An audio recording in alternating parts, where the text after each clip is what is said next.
He has been one of the leading voices since October 7th last year, bravely speaking out against Hamas and the ideology behind it.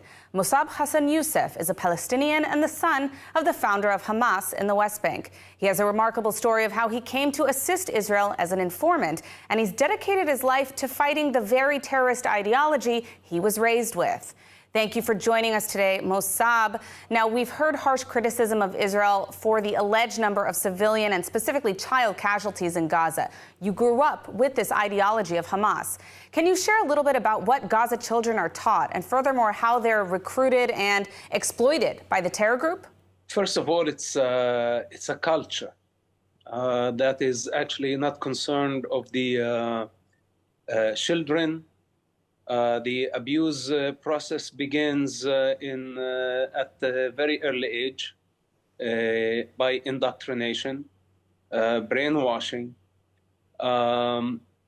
forcing the children to think as rebels and to adapt to violence. And this is just one form of the child abuse in the Middle Eastern Muslim culture. What Hamas is doing is a crime against the children. It does not end by indoctrination.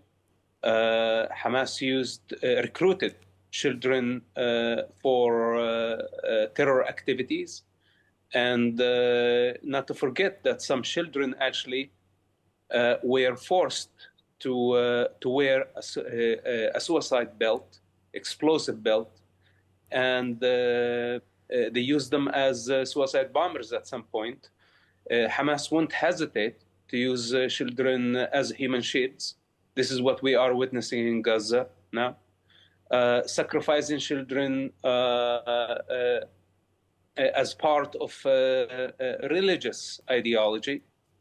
And this is not a new thing. If we look back during the Iraqi-Iranian war, the Ayatollah used thousands of children to sweep minefields, kamikaze style. So these people are willing to sacrifice not only one generation, but many generations for political gain. It's not secret. But I think many don't understand or can actually conceive the evil practice of sacrificing children. Now, throughout this war, we have seen Hamas use psychological warfare to manipulate the West and even the Israeli public. How can Israel fight back effectively against this without stooping to that level? You know, Hamas dragged Israel into a very dirty war. This is their strategy. It is not that Hamas didn't know what would happen after committing a genocide on October 7th and kidnapping many hostages. They knew that Israel would retaliate. In the meantime, they booby-trapped schools, hospitals, streets, and they have been digging tunnels for many years beneath one of the most populated areas on earth. So Hamas wanted many civilians to die. They wanted the children to die. And this was their strategy to bring the West to its knees. All those who believe in civilization, this has been a challenge to all the values of the West.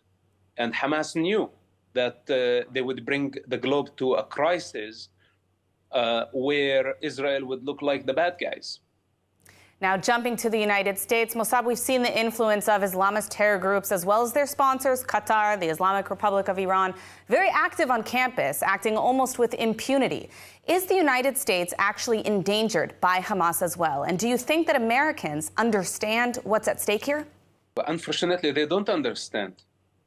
They're trying to please everybody.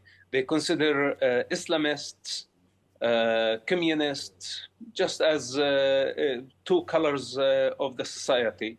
So they are trying to satisfy their political ambition. not seeing the long term. Their concern is the short-term political interest. And of course, when we take in consideration the Arab oil money and how much money Qatar, Saudi Arabia, and other Gulf countries have been pouring finances into the American economy, now they will have they have no choice but to please the sponsors and to fool everybody and fool themselves. And that includes the Biden administration, by the way, that Muslims are allies, but they are not, because Islam, in principle, contradicts with the American Constitution, with the values of the West. And it's more of an invasion that the West is in denial of. But we see what's happening in Europe.